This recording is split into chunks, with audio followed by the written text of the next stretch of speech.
Hey, what's going on, guys? JC here, and what I'm bringing you guys today is my Poison Barber build.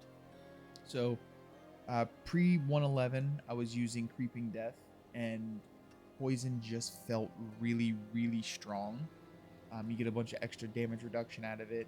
Uh, the poison ticks were just absolutely insane with Creeping Death, and it still is. It's just, all you had to do was switch to Pestilent Points, and the lucky hit was still there to give you the free. It's just not as much. So, what I wanted to do, and pushing like higher content, I wanted to give the Barber a try. Now that the Barber has been properly fixed to work with poison damage, it is absolutely busted right now. It's just so broken. Um, I'm level 93 doing level 75s without a problem. You know what I mean? I absolutely love it. And there's a lot of builds out there to where there's lower level poison rogues doing higher level content, but that's playing with like concealment and traps. And to me, I just don't like that whole trap style gameplay. I like to go as fast as I possibly can, and I feel with the traps you're constantly waiting, and I just don't like it. So this is my version of the Barber poison build that is working for me, and it's working absolutely fantastic. It's pretty close to my Creeping Death build that I had. I swapped, I think, one or two glyphs and moved a little bit of things around, and that's it. And I am just smashing it. I'm absolutely smashing it. So we're gonna get into our aspects. On the helm, we're using might, which is pretty standard. Uh, Basic attack with a 20% damage reduction. I play combo points, so um, I'm using my basic attack as much as possible. Also, because we've switched to pestilent points, which helps us with our bursting venoms proc. So it's like I am always spamming my basic attacks. It's the free DR that you gotta have. As far as the chest goes, I'm still using Shared Misery. I'm debating switching this out for something else, maybe Quickening Fog, just to help with the grenades. I'm not sure, but the Shared Misery is fantastic. Paired with your Penitent Greaves, it's overpowered, man. Like I hit one cold guy and it'll freeze them throughout the entire pack. Like it's just so good. So I strongly recommend Shared Misery. But if you don't want to play the Shared Misery build, I get it. Quickening Fog would work here really well. That way on dash you drop the grenades and it'll just help. It'll help proc our next one, which is Frostbitten. So I like Frostbitten. Um, Critical strike, or I'm sorry, chilled enemies hit by your grenade skills have a chance equal to double your critical strike chance. So with the Barber, I mean, normally with a poison build, you don't run crit. But I've currently have, or is it a 39.8% chance to crit. Now, the reason why I have such a high crit chance is because I've been playing around with stuff, but it just works. So I started going crit chance mainly for the lucky hit to spread my frostbitten. Now there is another one that you can use, which is the Icy Alchemists. Essentially, it'll get you like an extra up to an extra 4% damage, which is I'll show it on the screen. But I'm not a fan of it. I like the frostbitten. If I'm just being honest, it's been working for me, and I never have a problem. Everything's always frozen, and I just it's an all around. It's a really really overpowered strong aspect. We moved our disobedience from our amulet to our pants. These are just straight up damage reduction pants. The reason why I'm wearing these is because it has all stats on it, and as you get higher in the Paragon board, all stats becomes very important to unlock your secondary nodes, as you guys will see once we go over the Paragon board. I would love to have just like a flat 4 DR, or maybe replace the 27 stats with total armor. I think that would be a little bit more survivability, but as of right now, this is what I've got, and it's actually really helping. Penitent Greaves. This build kind of requires it. I mean, as most rogue builds. I guess if you didn't have Penitent Greaves, you could probably just run maybe Audacity here. Audacity was a good one, or because you don't really necessarily need the Unstoppable. We have Shadow Step. We save Shadow Step strictly for our uh, CC breaker. So maybe Ravager just to give you an extra Shadow Step. Um, but honestly, Penitent Greaves is pretty much like the bread and butter of the build. Keeps everything cold, which just synergizes very well with our cluster munitions and our frostbitten doom gauntlets. Like, it's just so good. I've switched this. This used to be my corruption. I'm thinking about going back to it. I tried to buff my twisting blades damage, and a lot of people right now are putting their accelerating on here.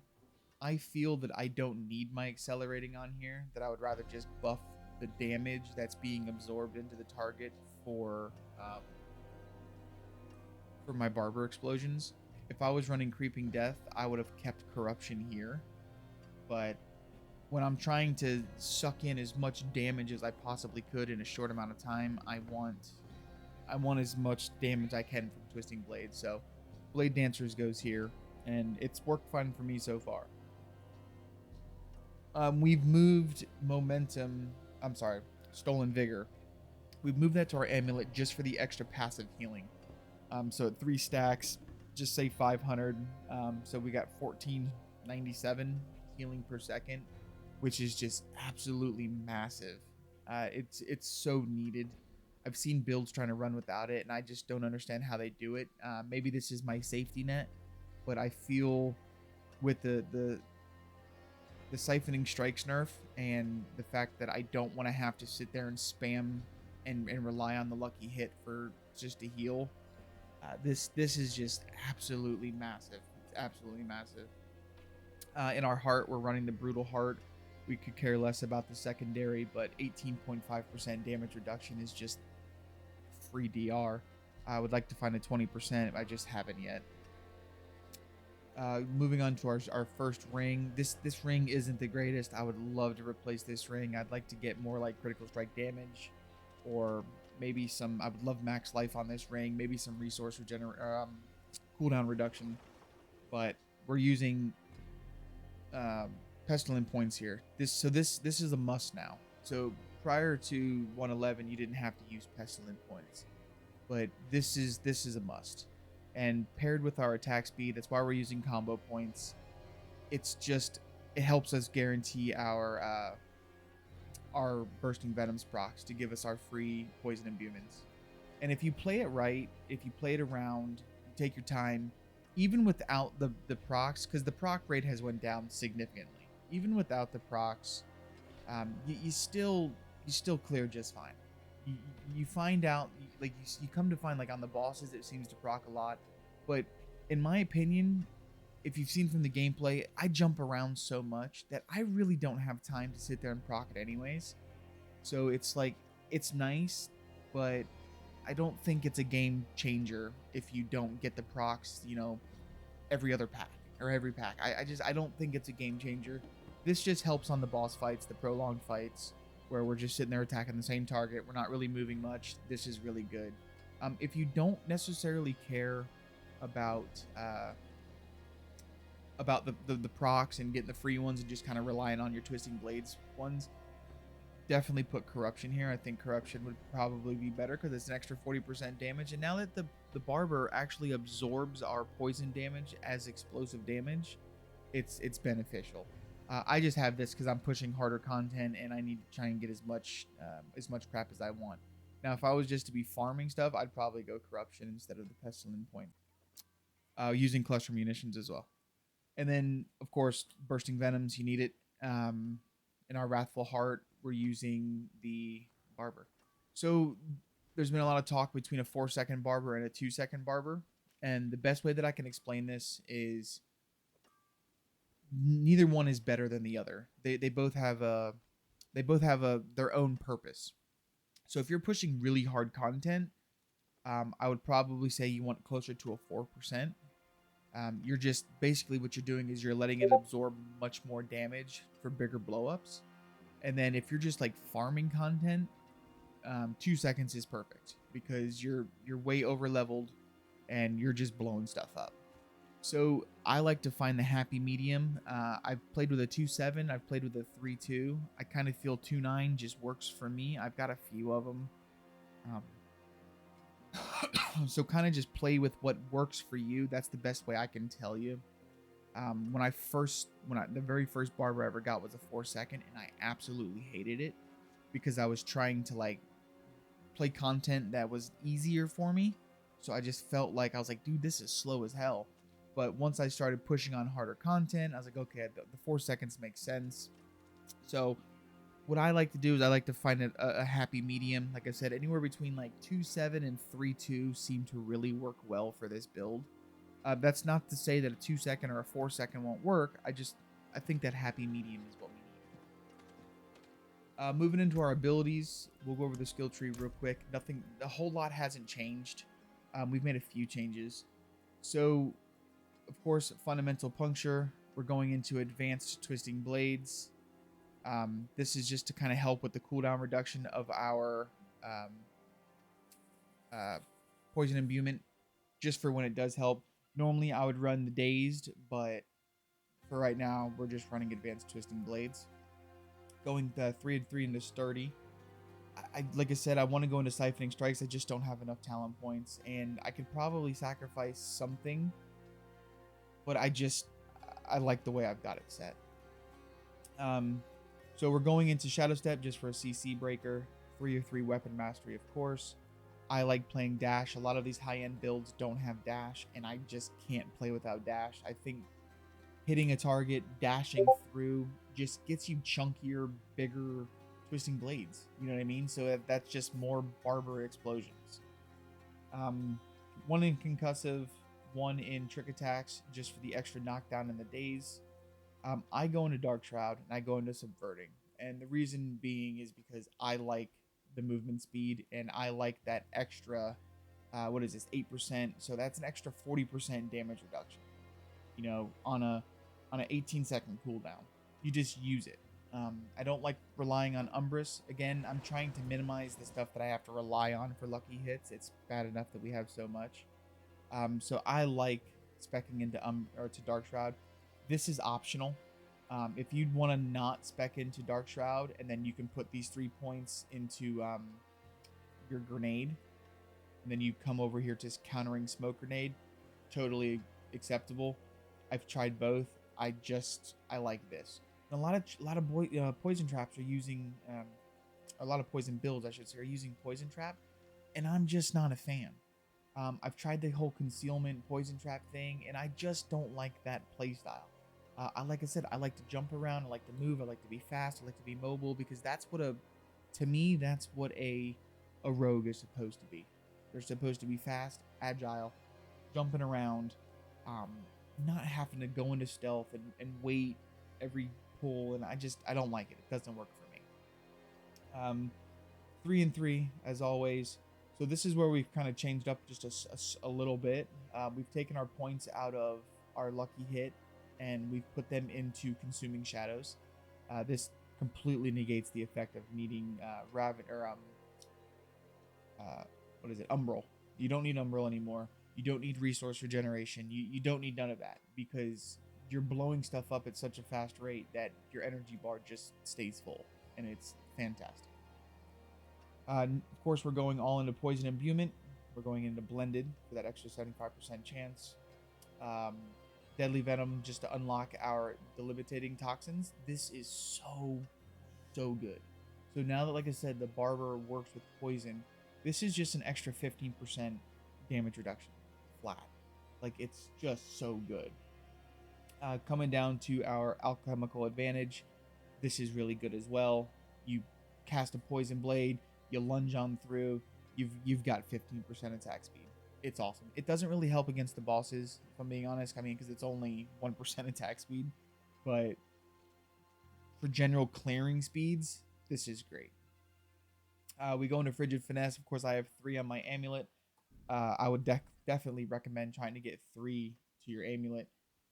It's just so good. It's so good. 60% damage, pairs very well with our control, pairs very well with our munitions and our frostbitten. So it's just really good extra damage modifier.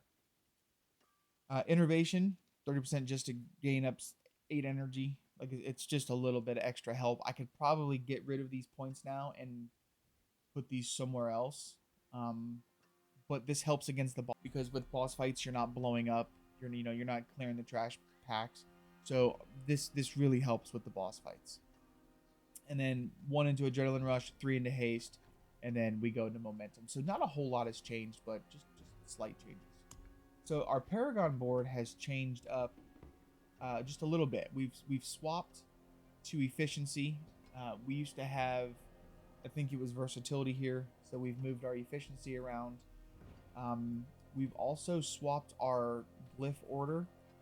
So if you didn't know this, these magic nodes and these the rare nodes, these rare nodes scale based off the order of the board you put in. For instance, if I was to look at this, so this requires 880 dexterity to get my secondary. But if I was to put this in my first board, it would probably only call for an extra 270. So what you want to do is when you're bored, if you don't like the way I have it laid out, that's perfectly fine. If you think you can do better, by all means. But you want to put your best rare nodes, you want to put those boards first, because it's going to make your secondary stat requirement so much less. So, I mean, because I used to have this board and this board placed in the same way, but I used to have them flipped, and it was a real struggle to get this extra 9% life and this extra 22.5% damage. So just making that little flip, that little change, just made things a lot easier. Like if you see, I still don't have enough strength, which I'm looking for all stats, but I still only an extra 10% vulnerable damage. So let's get into it. Starting off with our efficiency board. Starter board's efficiency, I'm sorry.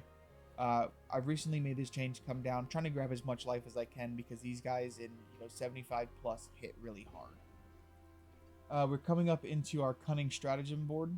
I use exploit here. It's probably not the greatest for exploit, if I'm being honest. I'm still level 93. I've got some points to spend, so we'll eventually go through and min-max our exploit.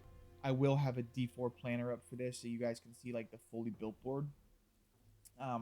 Which it's not, honestly, when it comes to rogue, for me, I'm not really looking for the primary stat. It's mainly for the secondary, and having a little bit of extra vulnerable damage is nice.